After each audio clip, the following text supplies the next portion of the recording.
मेरे broadcast studio में आप लोगों का स्वागत है। मदन भाई नमस्कार, कौशल जी नमस्कार। नमस्कार। नमस्कार। नमस्कार। ये मेरा सौभाग्य है कि आज दो महान हस्तियां मेरे स्टूडियो में हैं।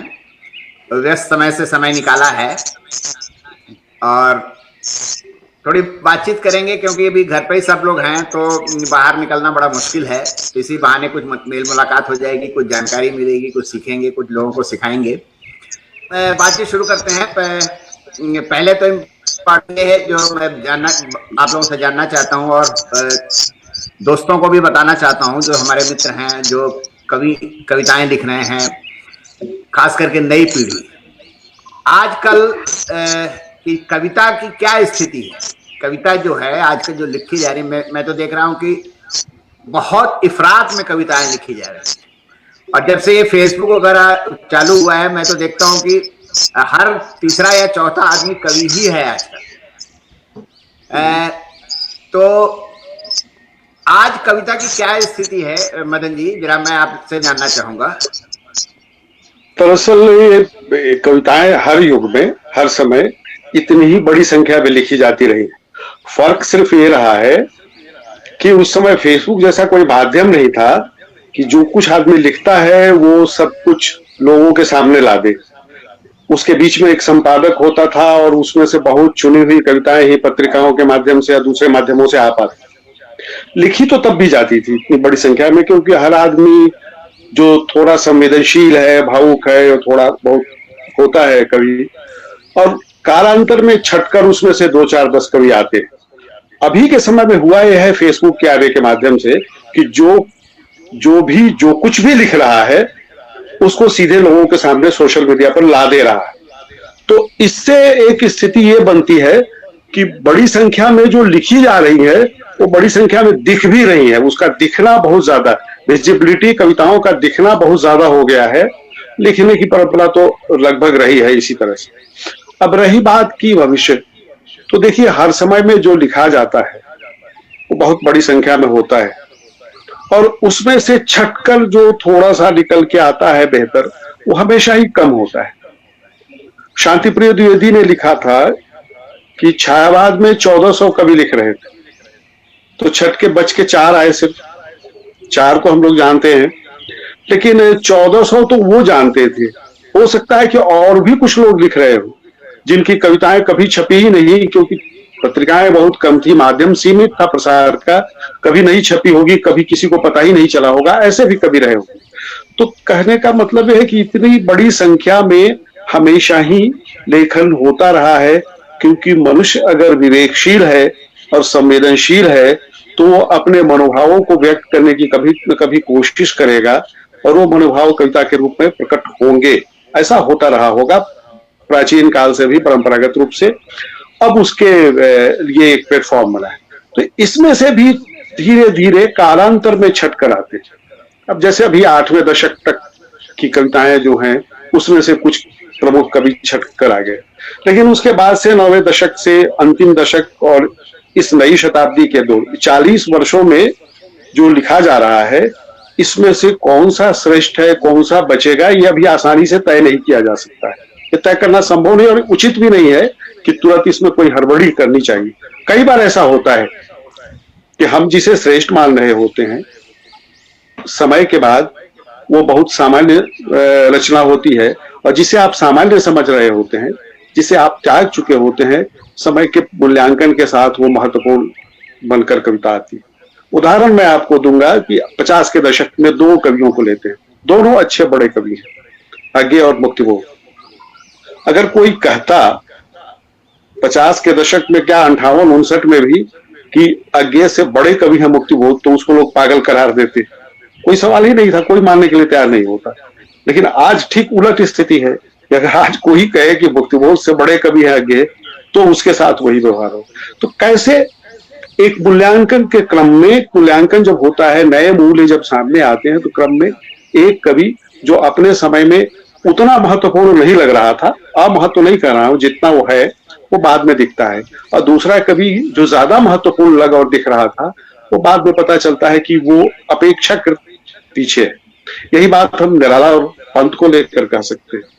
शुरुआती दौर में आप देखिए बहुत लोग ऐसे थे, और जिन लोगों जो पंत को बड़ा कवि मानते थे दलाला से, और पंत जी का बहुत नाम था, बहुत कुछ था, सब कुछ था, लेकिन कालांतर में सिद्ध हुआ दलाला बड़े कवि।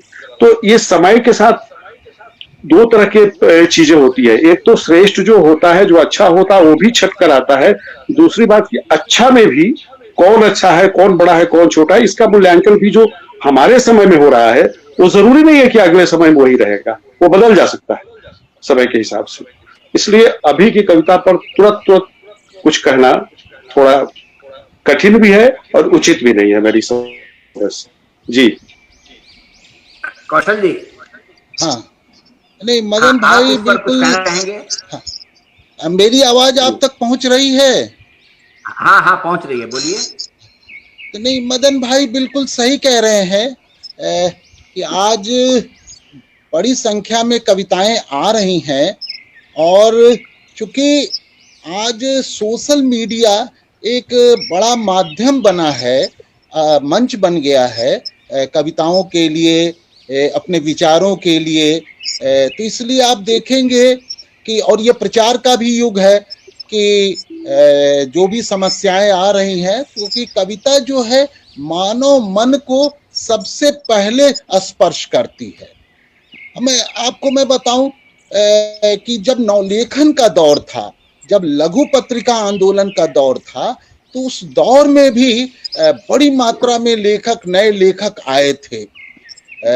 मुझे याद है बिहार के गिद्धौर जैसी जगह से विनय अश्म पत्रिका निकाला करती थी, कविता की पत्रिका, लेकिन जगह जगह से राजस्थान के तमाम शहरों और कस्बों से पत्रिकाएं निकलती थी।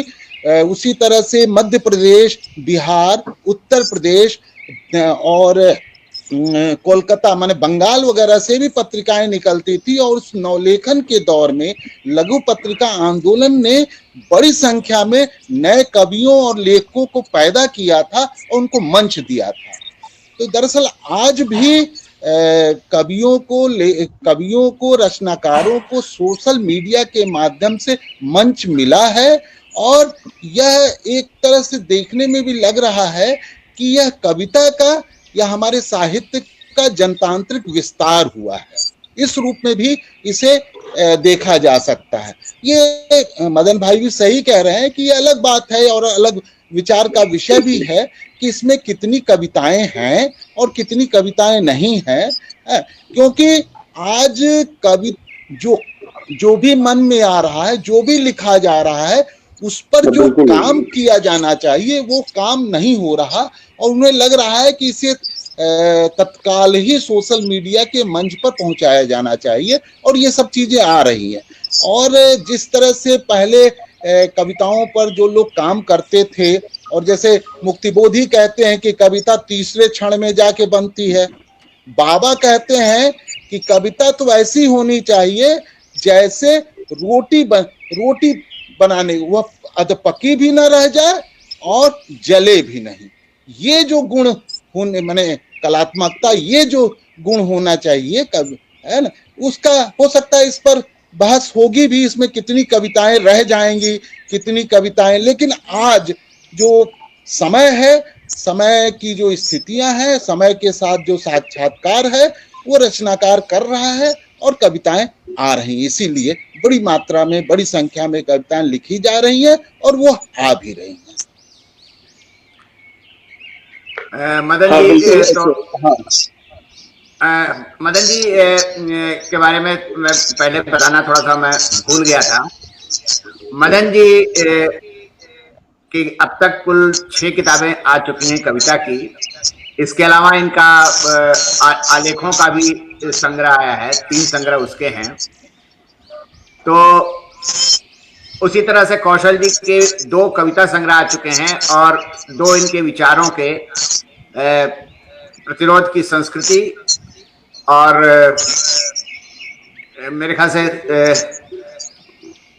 नई पीढ़ी से, ऐसे कुछ है मेरे ख्याल से संग्रह का नाम। तो एक तो ये है कि आपने बताया, ठीक है, कई कविता खूब लिखा जा रहा है, लेकिन ये बताइए कि कविता पर क्या आपको लगता नहीं कि बाजार का बहुत ज्यादा प्रभाव है? इन जनरल बाजार का बहुत प्रभाव है। मदन जी आपसे जानना चाहेंगे। हाँ, बस बिल्कुल आप सही कह रहे हैं। बल्कि अभी कौशल जी ने जो बात कही उससे जुड़ी हुई एक बात मैं कह देना चाहता हूँ, और उससे फिर ये बात भी निकल जाएगी जो प्रश्न आप उठा रहे हैं। उन्होंने याद दिलाया कि उस लघु पत्रिका आंदोलन के समय बहुत सारी पत्रिकाएं निकली और कवियों को मंच मिला। तो उस समय तो गनीमत तब भी थी कि पत्रिका और रचनाकार के बीच में एक संपादक भी था। वो सब कुछ नहीं छापता था, कुछ चीजों को छोड़ भी देता था।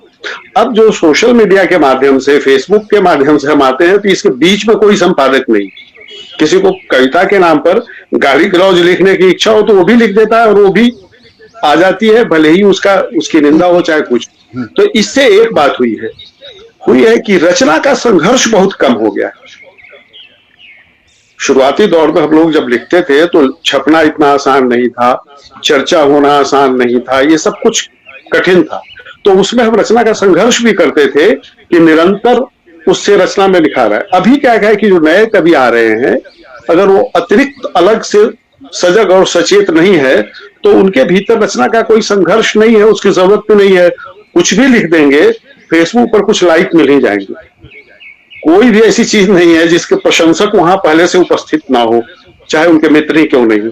तो ये संकट हुआ है और रचना का संघर्ष कम होने से दूसरी चीज ये जो बाजार की बात आप देख रही, तो ये स्वाभाविक है कि चूंकि बाजार को लेकर ही हम लोगों ने कुछ कविताएं भी लिखी है। बाजार की एक विडंबना भी है, बाजार कई चीजों को इस तरह नियंत्रित कर रहा है, पूरे जीवन को नियंत्रित कर रहा है, हमारे धर्म को नियंत्रित कर रहा है, हमारे समाज को। आप देखिए कि धर्म को लेकर कट्टरता और असहिष्णुता दुनिया में चाहे जितनी बड़ी हो, लेकिन दूसरे संदर्भों में वो चीजें दिखती है। बाजार उस पर भी नियंत्रण कर लेता। टीवी सीरियल्स में शिव को मतलब पैसा मिलता है तो भगवान शंकर बहुत भद्दे ढंग से नाचते हैं और तमाम तरह की ऐसी ऊल जलूल चीजें भी दिखा दी जाती है धर्म की, जिसका कोई विरोध नहीं होता है। बाकी जगह पर होता है क्योंकि वहां बाजार है, पैसा है। तो जहां बाजार और पैसा ने आपके धर्म, आपकी चिंतन, आपकी संस्कृति, तमाम चीजों को दबोच रखा है, तो कविता पर भी उसके दो तरह के प्रभाव हैं। एक तो अच्छी कविता उसके विरुद्ध है, उस बाजार की सर्वग्रासी क्रूरता को पहचान कर उसके विरुद्ध रची जाती है। और खराब और सामान्य कविताएं वो हैं जो उस बाजार के प्रभाव में, जिस तरह से उसने सबको ग्रस लिया है, तो उन कवियों को भी ग्रस लिया है और फिर लिखी जा रही है। तो दोनों तरह की चीजें हम बाजार को देख रहे हैं। कविता में बाजार दो तरह से उपस्थित है, एक तो बाजार का प्रतिरोध भी है और दूसरा बाजार की जो सर्वग्रासी संस्कृति है, उसे आप संस्कृति कहना ज्यादा बेहतर है, उसकी उपस्थिति भी है। ये दोनों चीजें हैं। कौशल जी, इस पर आप कुछ कहना चाहेंगे? प्रश्न क्या है आपका कि बाजार की भूमिका? नहीं, क्या आपको नहीं लगता है कि आज की बहुतायत कविताओं पर बाजारवाद बहुत हावी है? बाजारवाद हावी है। हाँ। देखिए, मदन जी ने सही कहा है, जो बातें कही है कि ये तो बाजार को इनका इनकार नहीं किया जा सकता। पहले भी बाजार था, लेकिन वह वाद के रूप में सारी चीज को नियंत्रित करने की भूमिका में नहीं था। और आज वह सारी चीजों को, हमारे लोकल से लेकर ग्लोबल तक सारी चीजों को, हमारा रहन सहन, संस्कृति, सारी चीजें आज बाजार से निर्धारित और नियंत्रित हो रही है। तो स्वाभाविक तौर पर जब हमारा मन, हमारी संवेदना, हमारे भाव विचार पर भी तो उसका असर होगा ही, है ना।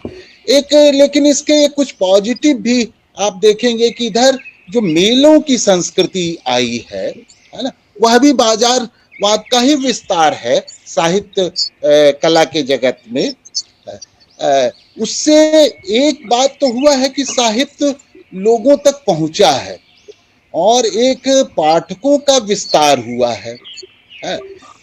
वहीं रचना को भी बाजार अपने तरीके से उनकी मांग के आधार पर चीजें मतलब एक हद तक ये सब चीजें भी हो रही हैं, कि उसका दबाव भी लोगों पर है, कि जिसकी वजह से जो रचनात्मक संघर्ष होना चाहिए। अब जैसे कोई भी नया लेखक है, हम लोग देखते हैं कि हम लोगों की उम्र होने के बाद, जैसे मदन जी को ही लीजिए, मदन जी की एक उम्र होने के बाद आपका पहला कविता संग्रह आया, और मेरा तो 60 साल होने के बाद आया। लेकिन आज के 30 या 35 साल की उम्र के नए लेखक भी हैं, उनके भी आप देखेंगे 2-2, 3-3 संग्रह आ जाते हैं, है ना। और वो तमाम इस तरह की चीजें हैं मौजूद कि आपके संग्रह छप जाएंगे, क्योंकि बाजार छापने के लिए तैयार है, पैसा आप खर्च करते हैं, अपने सारा पैसा आप प्रकाशक को दे रहे हैं और चीजें छप रही हैं। इस तरह से तो जो रचनात्मक संघर्ष होता है ना, वो रचनात्मक संघर्ष कहीं ना कहीं कमजोर हुआ है। जिस तरह की रचना और विचार के स्तर पर जो समर्पण, जो प्रतिबद्धता, जो संघर्ष होना चाहिए, वो संघर्ष में कहीं ना कहीं बाजार के इस हस्तक्षेप से उसका असर पड़ता है और असर पड़ा है। मेरे खुद के अपने 2 सवाल हैं, वो मैं छोटे छोटे सवाल हैं, छोटा छोटा ही आंसर मुझे चाहिए। इसके बाद आप लोगों की कुछ कविताएं सुनूंगा। पहला सवाल मेरा ये है कि इधर मैं देख रहा हूं जो बड़े कवि हैं और स्थापित कवि हैं, जैसे मान लीजिए कि विष्णु खरे जी को ले लीजिए, अभी मैं मंगलेश जी को भी पढ़ रहा था। आपको ऐसा नहीं लगता कि कविता जो है वो धीरे धीरे क्लिष्ट होती जा रही है, मतलब आम आदमी की समझ से परे होती जा रही है?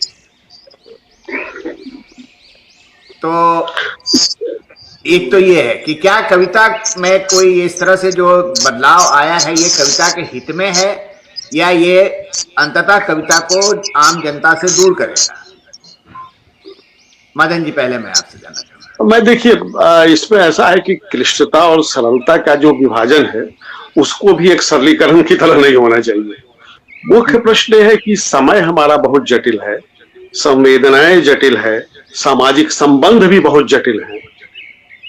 तो कविता थोड़ी जटिल हो सकती है, लेकिन ये कोई आदर्श नहीं है। मैं ये कहता हूं कि अच्छी कविता जटिल मनोभावों की सरल अभिव्यक्ति होती है। यानी मनोभाव तो जटिल होते हैं तो जटिल ही रहेंगे, अभिव्यक्ति सरल होनी चाहिए। अब इसमें 2 तरह की चीजें होगी। कविता की यात्रा है, कविता की यात्रा है बाहर से भीतर और भीतर से बाहर।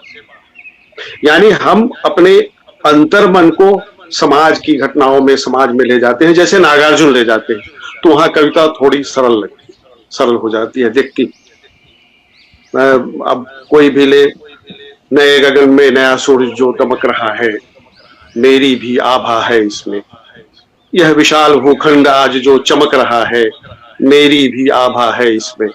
तो ये इसलिए सरल है कि ये जो लिख रहे हैं कि ये नया सूरज है, नई जमीन है, तमाम है, और मैं उससे जुड़ा हूं, मैं उनका बाहर आ रहा।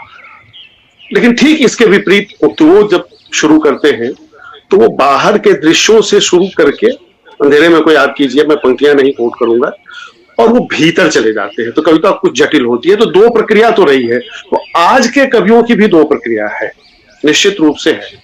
तो जहां प्रेम कविताएं हैं, जहां मनोभावों की ओर यात्रा है, वो तो जटिल होगी कविता। लेकिन जहां हम सामाजिक यथार्थ को सामने लाते हैं, जो कुछ हमारे समय में घटित हो रहा है और जितनी क्रूरता समाज में बढ़ रही है, इसको व्यक्त करने का जो प्रयत्न है, उस कविता को जटिल नहीं होना चाहिए, कलाहीन भी नहीं होना चाहिए और जटिल भी नहीं, जटिल होगी भी नहीं। वो कविता अगर जटिल हो रही है तो इसका मतलब है कि सत्ता का आतंक हमारे अवचेतन पर काम कर रहा है, कि हम सीधी बात नहीं कह पाते। वो ये संकट हो सकता है। लेकिन आपने नाम लिया तो इन लोगों तो नहीं, अब मुझे तो विष्णु खरे ने, वो पहले हिंदी के कवि नहीं है, त्रिलोचन और रघुवीर सहाय उसके पहले ये कर चुके हैं, गद्य को में काव्यात्मक तनाव पैदा करके, माने शुद्ध गद्य से कविता बनाने का। लेकिन उसको बहुत विस्तार दिया विष्णु जी ने, लेकिन वहां कोई ऐसी जटिलता नहीं है। वाक्य संरचना की कुछ जटिलता भले दिख जाए, नहीं तो ऐसी कोई जटिलता दिखती नहीं है। और मंगलेश जी में तो और भी नहीं दिखती है। पता नहीं इधर कुछ ऐसा लगा होगा आपको, मुझे तो ये लगता है कि ऐसा है नहीं।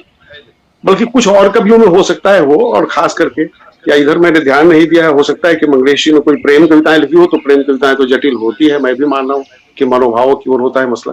लेकिन जब सामाजिक यथार्थ को लिखते हुए जटिलता प्रायः नहीं होती। सामाजिक यथार्थ को व्यक्त करने वाली कविताओं में जटिलता तभी पैदा होती है जब सत्ता की तानाशाही का आतंक स्थापित हो जाए, और तब कवि अपनी बात कहने के लिए मेटाफर का प्रयोग करता है, तो वहां थोड़ी कविता जटिल होती है। ऐसा समय शायद आएगा, हो सकता है, आने की ओर है, उसकी धमक दिखाई दे रही है।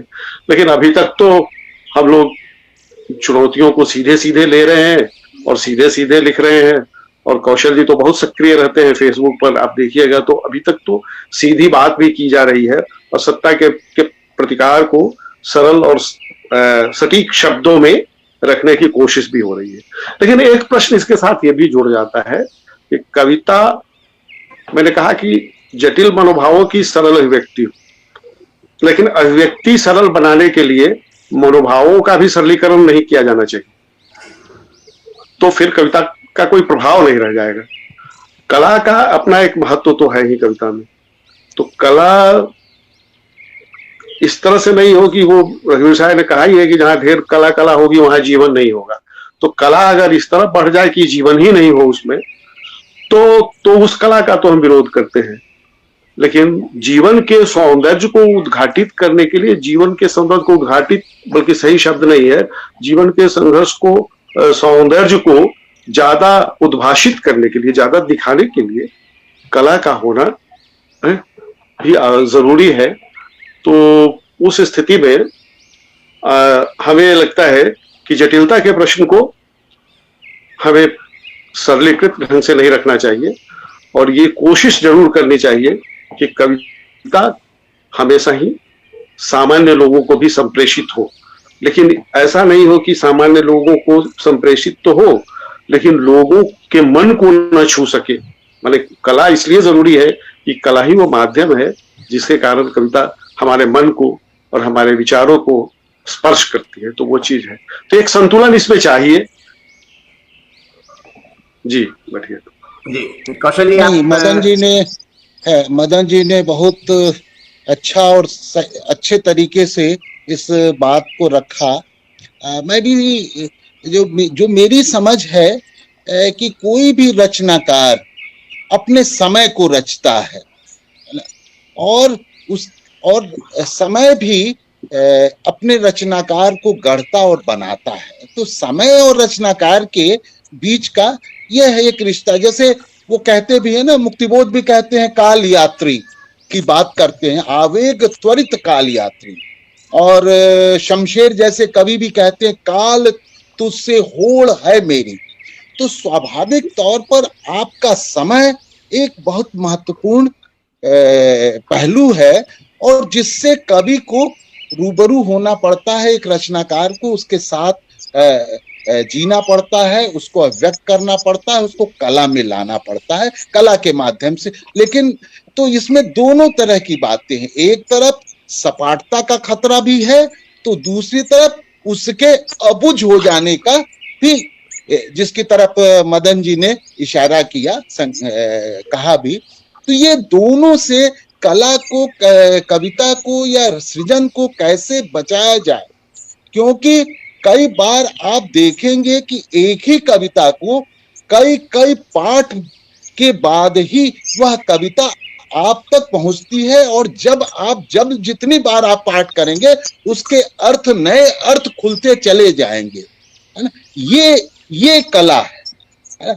लेकिन आज का जो दौर है, एक जनतांत्रिकता की मांग आपकी बढ़ी है। तो जनतांत्रिकता से मुझे लगता है कि एक उसकी पहली शर्त ही है कि आपकी कला जन जीवन से, उसके सुख दुख से, उसके हर्ष विषाद से, उसके संघर्ष से आपकी कला जुड़े। दूसरी चीज यह है कि आप वह भाषा, उस शिल्प का उपयोग करें, इस्तेमाल करें, जिससे उन चीजों को उन तक, जिन तक आपको एड्रेस करना है, वहां तक पहुंचाई जा सके। क्योंकि गंभीर विचार को भी, जटिल जीवन को भी, जटिल इस यथार्थ को भी कैसे सरल सहज तरीके से व्यक्त किया जाए, यह कला आपको विकसित करनी होगी। और यही एक रचनाकार का कलात्मक संघर्ष होता है, उसका रचनाकार का आत्म संघर्ष होता है ना। क्योंकि सपाटता आपको तत्काल तो प्रभावित कर सकती है, लेकिन लंबे अरसे तक, लंबे समय तक वह आपके दिमाग में उसकी छाप नहीं बनी रह सकती है। और कला आपको कहीं भाव और विचारों की ऐसी अभिव्यक्ति है जो बहुत गहरे तक आपके अंदर जाती है ना। तो मुझे लगता है कि अगर आप देखें, कुंवर नारायण जी की कविता को देखिए, केदारनाथ सिंह की कविता को देखिए, किसी भी सर्वेश्वर से लेकर रघुवीर सहाय तक की आपकी कविता में वो जटिलता, आप एवं मदन जी की कविता को ही देखिए, आपको जटिलता नहीं मिलेगी, बल्कि विचारों की का एक गांभीर्य वहां पर आपको दिखेगा। जीवन यथार्थ का एक जटिल यथार्थ को बुनने और रचने की एक कोशिश वहां पर लगातार आपको दिखेगी। और वह अगर पहली बार नहीं संप्रेषित होती है तो दूसरी बार, बार। तो एक चीज है कि कविता अभिधा में भी है, और क्योंकि आजकल जैसा अशोक वाजपेयी ने कहा कि भाई आज दौर है हमको व्यंजना में बातें की जानी चाहिए, तो मुझे लगता है कि अभिधा और व्यंजना इस तरह का विभाजन भी नहीं किया जा सकता है। एक ही कविता में आप देखेंगे कि अभिधा में भी है और व्यंजना के भी गुण उसमें मौजूद हैं।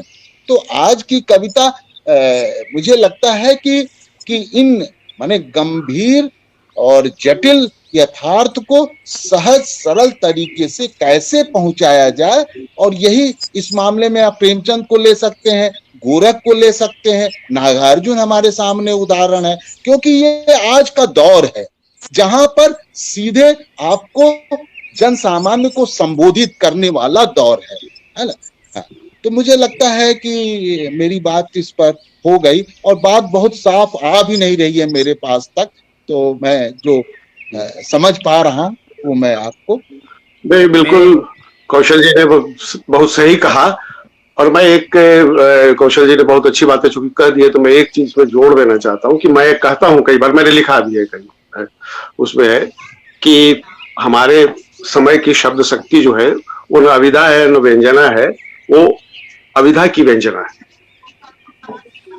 यानी सब कुछ अभिव्यंजित जिसमें वो सरल सी सुंदर अभिधा, ये है हमारे समय का।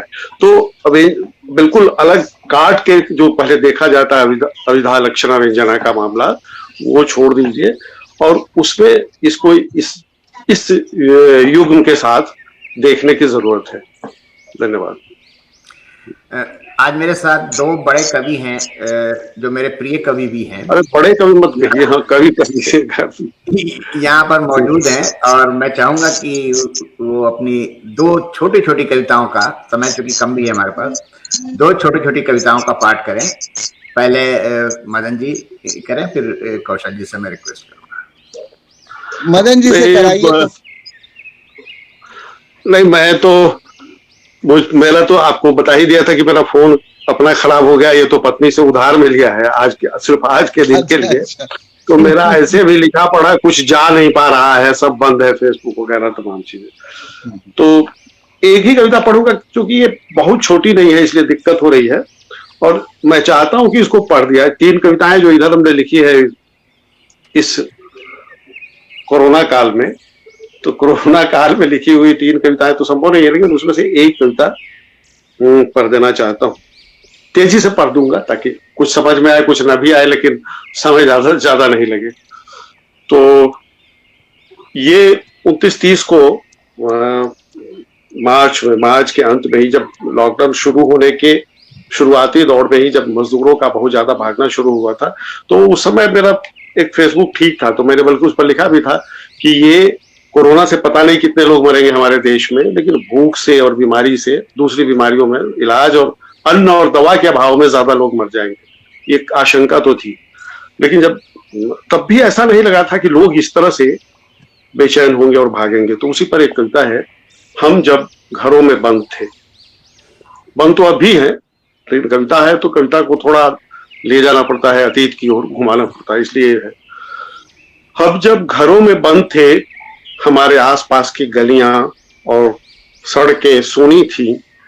हजारों लोग जाने किन गलियों से निकलकर राजमार्गों पर आ गए थे।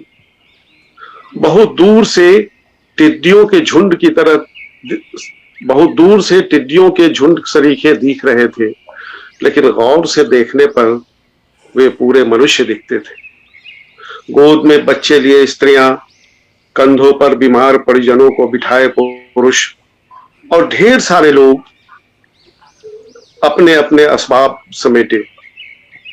वे अलग अलग लोग, अलग अलग कुनबे, अलग अलग दिशाओं से आए थे और जाना भी अलग अलग ही था। किसी को गोरखपुर जाना था तो किसी को भागलपुर, किसी को अलीगढ़ के पास ही रुक जाना था तो किसी को सुदूर अररिया के गांव तक जाना था। कोई किसी को नहीं जानता था, बस एक दुख था जो सबको पहचानता था। बस एक दुख था जो सबको पहचानता था। हजारों की संख्या में धीरे धीरे लाखों में बदलती जा रही थी। दिल्ली से हजारों की संख्या धीरे धीरे लाखों में बदलती जा रही थी। दिल्ली से, मुंबई से, दर्जनों रास्तों से गुजरते हुए हजारों काफिले चले आ रहे थे। एक जैसे बदहाल, एक जैसे निढाल लोग बिना कुछ बोले ही हौसला बढ़ा रहे थे एक दूसरे का। गांव के अपने छोटे घरों से छोटे छोटे सपनों के साथ अपने माता पिता, भाई बहन की यादों को सीने से लगाए। अलग अलग समय में वे तब आए थे जब बाबली आकांक्षाएं हृदय के कोटर में सोए, जब बाबली आकांक्षाएं हृदय के कोटर में सोए रहने से इनकार करने लगी थी। इन्होंने रिक्शे चलाए, चाय के गिलास धोए, पीठ पर बोरे लादे। आवाज नहीं जा रही?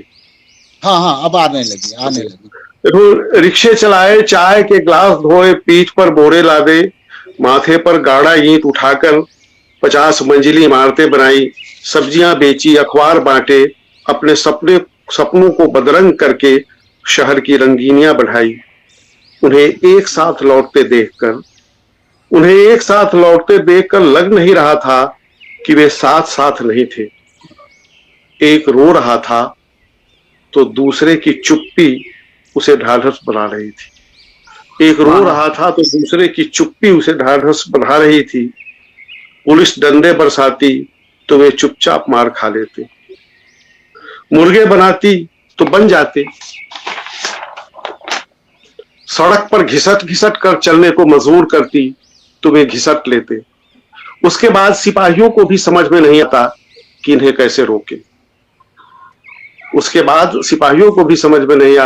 कैसे रोके। वे इतने भूखे थे कि उनकी भूख में ही डूबती चली जा रही थी। बस बच्चों को कुछ खाना मिल जाए, इससे ज्यादा वे नहीं कुछ सोच पा रहे थे। जब आए थे तो भले ही सबके सपने अलग अलग थे, अब लौटते वक्त सबका ध्वंस एक जैसा था। गरीबी और लाचारी से बनी आपसदारी के साथ वे चले जा रहे थे। जली हुई झोपड़ी के मलबे में जलने से बची रह गई एक गुड़िया की तरह बची हुई उम्मीद के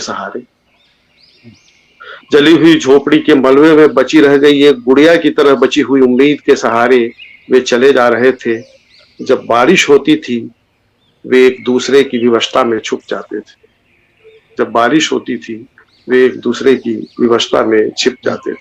धन्यवाद। बस एक थोड़ी लंबी हो गई इसलिए एक ही कविता सुना रहा हूँ। और अब कौशल भाई को सुनेंगे। तो ये बताइए कि कोरोना काल वाली ही कविताएं सुनाई जाए या कोई और जो आपने लिखी हो, बढ़िया आपको लगती हो।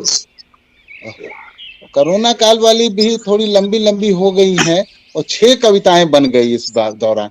तो लास्ट आखिरी में जिसको आपने भी पसंद किया था अरविंद जी, है ना, वही सुनाता हूं मैं। वैसे बिना शीर्षक की कविता है और अभी भी पहला ड्राफ्ट ही है इसका। हो सकता है कि आगे इस पर और कुछ काम किया जाए। अभी सब कविताएं सब पहला ड्राफ्ट ही है। एक मिनट में लैपटॉप से निकाल लूं कविता।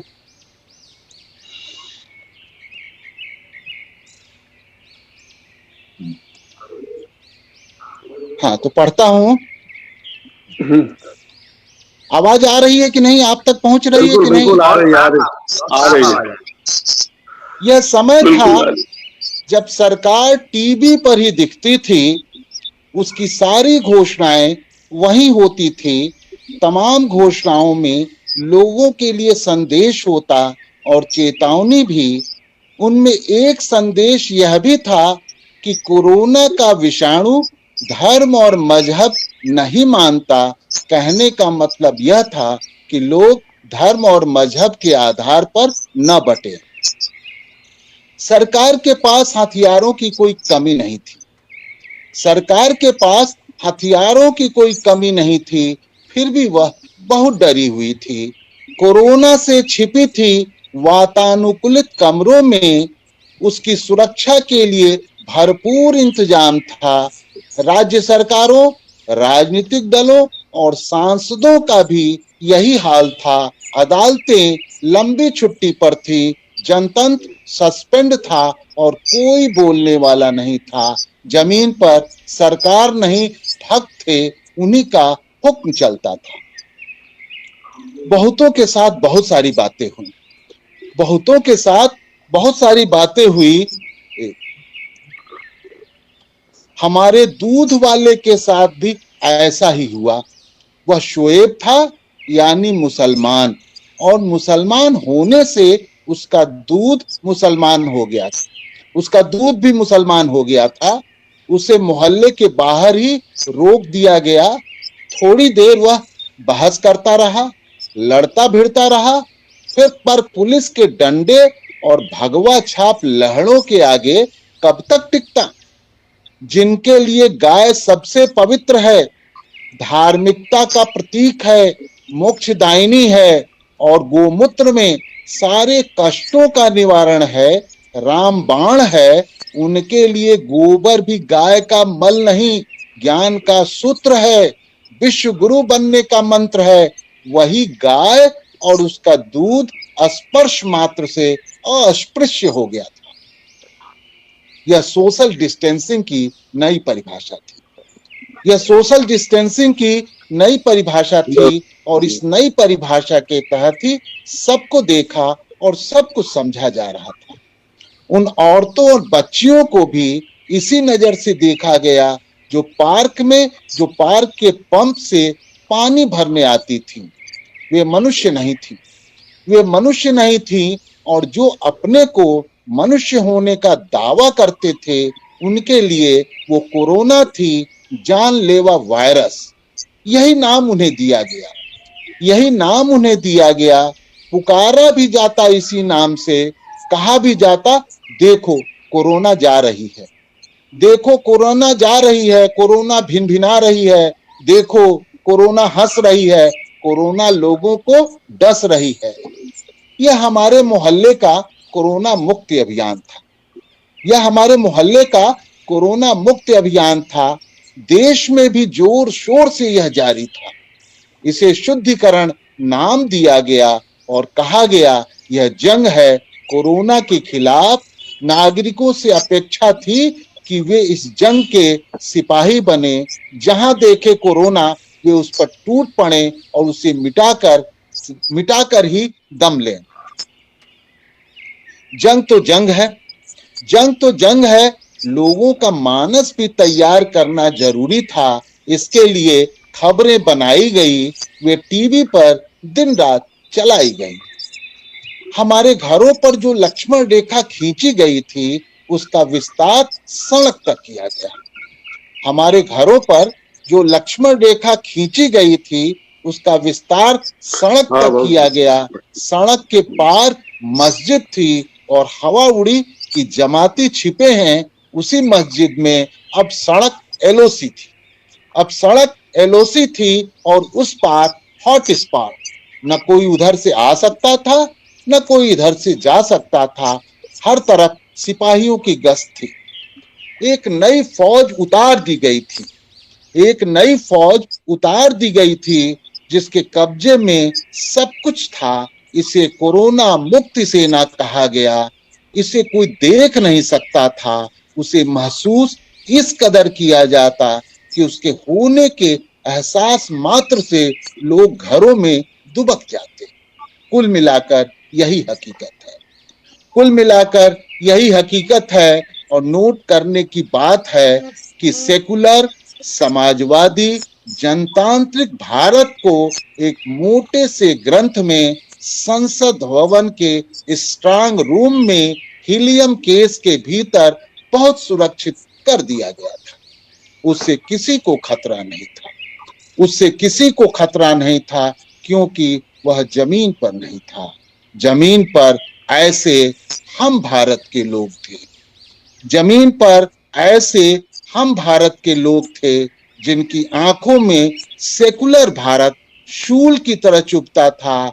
वे डॉट डॉट दलालों को गोली मारो का नारा ही नहीं लगाते थे, उसे अपने अंजाम तक पहुंचाते थे। यही समय है जब कोरोना सबसे ज्यादा हमलावर था, यही समय है जब कोरोना सबसे ज्यादा हमलावर था। उसका हमला जानलेवा था, पर उनकी तुलना में कोरोना का हमला कहीं ज्यादा सेकुलर था। उनकी तुलना में कोरोना का हमला कहीं ज्यादा सेकुलर था। ये कविता थी। बहुत अच्छी कविता, बहुत अच्छी कविता। थोड़ी लंबी कविता हो गई है ना? नहीं, कोई बात नहीं, कोई बात नहीं। मैं तो मदन जी के लिए चिंतित था। मदन जी का अपना मोबाइल होता तो मैं थोड़ा और टाइम लेता, लेकिन इन्होंने मुझसे कहा कि 1 घंटे से ज्यादा का टाइम मैं दे नहीं पाऊंगा। नहीं, ठीक है, अभी 2-4 मिनट टाइम लेने में दिक्कत नहीं है, बातचीत कर लेंगे। कविता लेकिन अच्छी कौशल जी ने सुनाई। और ये है कि ये बताइए कि कौशल भाई, आप बाल कहाँ से कटवा रहे हैं? हमारे बाल तो इतने बड़े हुए हैं, आप कहाँ से कटवा ले रहे हैं? अरे मेरी हालत बहुत खराब हो गई थी, बहुत बुरा। मैंने तो हमारे यहाँ जो काम वाली आती हैं, किरण जो है, सहायिका जो है, उनके पति देव जो है, वो उनका सैलून है, तो वो आ करके किसी तरह से उन्होंने 2 दिन पहले 3 दिन पहले मेरा ये सब बना के गए। हाँ, कलर वलर करके गए, कहे कि नहीं अंकल ये अरविंद जी के बाल तो ऐसे ही बड़े हुए और मेरी भी हालत बहुत बुरी है। मेरी भी यही हालत थी। अभी आप जो देख ही रहे होंगे, अभी मैं परसों ये सब हुआ है मेरे साथ। हाँ, चलिए। मदन जी, हर परिवार में 2 हजामत बनाने वाले होते हैं, एक पत्नी होती है और एक बेटा होता है। हाँ, तो इन दोनों की सेवाएं मुझे मिल गई। अरविंद जी, आप भी एक कविता अपनी सुनाइए। बहुत अच्छी आप कविता सुनाइए। और बेटा जो है वो सही वाला, ये अविधा वाला हजामत बनाता है, और पत्नी तो वो अवेंजना वाला में हजामत बनाता है। नहीं, मैं आज मैं कविता नहीं सुनाऊंगा। मैं एक कवि सम्मेलन, एक कवि गोष्ठी का आयोजन करने के प्रोग्राम में, मूड में हूँ मैं। कुछ अच्छे कवियों को, मदन जी को, सबको लेकर के एक अच्छी कवि गोष्ठी करूंगा। लेकिन ये मुझे लगता है कि 3 लोगों के मिलने से आवाज में कुछ वो हो जाता है। नहीं, आवाज ये थोड़ा सा कहीं सेटिंग में आपकी गड़बड़ी हो गई है। कोई बात नहीं, हो मैं बात करूंगा। या जो भी हो, आपको लगता है समस्या आ रही है, लेकिन हम लोगों को नहीं आ रही, मुझे नहीं आ रही है समस्या। एक बार फिर नहीं आई है। नहीं, आप दोनों को नहीं आ रही, लेकिन मुझे बहुत मैंने कंसंट्रेट करना, अपने को एकाग्रचित करने के बाद ही आप लोगों की आवाज मैं पकड़ पा रहा हूँ। लेकिन नहीं, मेरे पास तो आसानी से आ रही है, जबकि मैं 1.5 कान का आदमी हूँ। आप तो 2 कान वाले हैं, मेरा आधा कट चुका है, तो 1.5 कान वाला ही हूँ, तब भी मैं सुन पा रहा हूँ। तो जाहिर है कि मामला टेक्निकल है, मामला टेक्निकल है, बहुत क्लियर है। तो हो सकता है मेरे। चलिए, कोई बात नहीं है। आप लोगों का बहुत बहुत धन्यवाद, आपने समय दिया मुझे। और अरे आपका आदेश मानना था, आप इतने पुराने मित्र। कई लोगों ने इधर, कुछ लोगों ने बातचीत भी की, लेकिन मैंने इनकार कर दिया। इनकार इसलिए किया कि मेरी मजबूरी थी, कोई ऐसा नहीं कि कोई करने की इच्छा नहीं थी, कि फोन है ही नहीं मेरे पास। अच्छा, पत्नी ने तो मुश्किल से दे दिया है, पता नहीं किसके लिए, सुबह से कितना सुना चुकी हैं और आगे कितना सुनाती रहेंगे, वो सब सुनना पड़ेगा। तो अभी दे दिया है तो ये हो गया। लेकिन जल्दी 17 के बाद जब फोन हमारा फिर ठीक, कुछ न कोई फोन की व्यवस्था हो जाएगी, तो शायद बेहतर ढंग से कर पाएगी। और लेकिन आज अच्छा लगा कि इस लॉकडाउन में कहीं ना कहीं से तो हम अनलॉक हुए किसी न किसी लेवल पर। यही है भाई। देखिए, जब तमाम रास्ते बंद होते हैं तो कोई ना कोई रास्ता खुल ही जाता है। और कम से कम यही हुआ कि मदन जी और अरविंद जी और हम लोग तीनों लोगों ने एक गुफ्तगू की, आपस में बातचीत की। यह सब भी तो अब संयोग कम ही मिल पा रहा है। अब नहीं हो पा रहा है। टेक्नोलॉजी ने कुछ संभव किया है। टेक्नोलॉजी ने कुछ सुविधाएं तो दी ही है। और जी जी जी सिर्फ और लॉकडाउन पीरियड में ये बढ़ा भी है, टेक्नोलॉजी का इस्तेमाल भी बढ़ा है ना। हाँ, अब तो हो रहा है कि दूसरे प्रोटेस्ट विकल्प फ्रॉम खत्म होम। होते हैं। हाँ, दूसरे विकल्प खत्म हुए हैं, तो दूसरे विकल्प जब खत्म हुए तो इसका महत्व बढ़ता जाएगा, तो स्वाभाविक है। देखिए, ऐसा है ना कि परिस्थिति दो तरह से लोगों को प्रभावित करती है। एक तो परिस्थिति के आगे सरेंडर कर देते हैं, दूसरा उस परिस्थिति में से ही रास्ता निकालते हैं। निकालता है। मैं तो उन लोगों में से हूँ जो परिस्थिति में से ही रास्ता निकालने की कोशिश कर रहा हूँ। और आप शुरू से करते रहे। आपका संघर्ष ऐसा है जिसका हम लोग हमेशा ही सम्मान करते हैं। और इसीलिए आपने जब कहा तो हमने भी कोई रास्ता निकाला कि चलो पत्नी से थोड़ा रिक्वेस्ट करके उनका फोन ले ले और एक दिन बातचीत कर ले। लेकिन ये बहुत अच्छा लगा। और आपको भी बहुत बहुत धन्यवाद कि आपने किया और शामिल किया हम लोगों को, तो बहुत अच्छा लगा। हम लोगों के दोनों पुराने मित्रों को आपने एक जगह बिठा दिया। बिठा दिया। अभी तक तो मामला ये था कि एक दो दिन मुझे याद आ रहा था कि जब इमरजेंसी में हमने और विनय श्रीकर ने परिपत्र की लखनऊ से शुरुआत की, तो उसके पहले या दूसरे अंक में मदन भाई की कविता उसमें छपी थी। हाँ, छपी थी, शिशु की प्रतीक्षा में, वो इमरजेंसी पीरियड में, याद है। और देखिए, अच्छी थी, लोगों ने उस समय। हम लोगों का संबंध तो बहुत पुराना, समझ लीजिए कि 70 के दशक का संबंध है। 50 साल करीब हो ही गया हम लोग। इस समय का है, जब शुरू किया था सब हम लोगों ने, तभी से एक दूसरे से जुड़े भी रहे और कई चीजें रही जो जोड़ती ही गई, हमें जोड़ती ही गई। अब ये इधर जरूर है कि ये रोज काव्य पाठ कर रहे हैं, तो उसका भी मैं श्रोता तब तक तो था जब तक मेरा फोन चल रहा था, चल जाता था। वो बीच बीच में कभी भी बंद हो जाता था, लेकिन जब हमेशा के लिए बंद हो गया तब मुश्किल हो गया।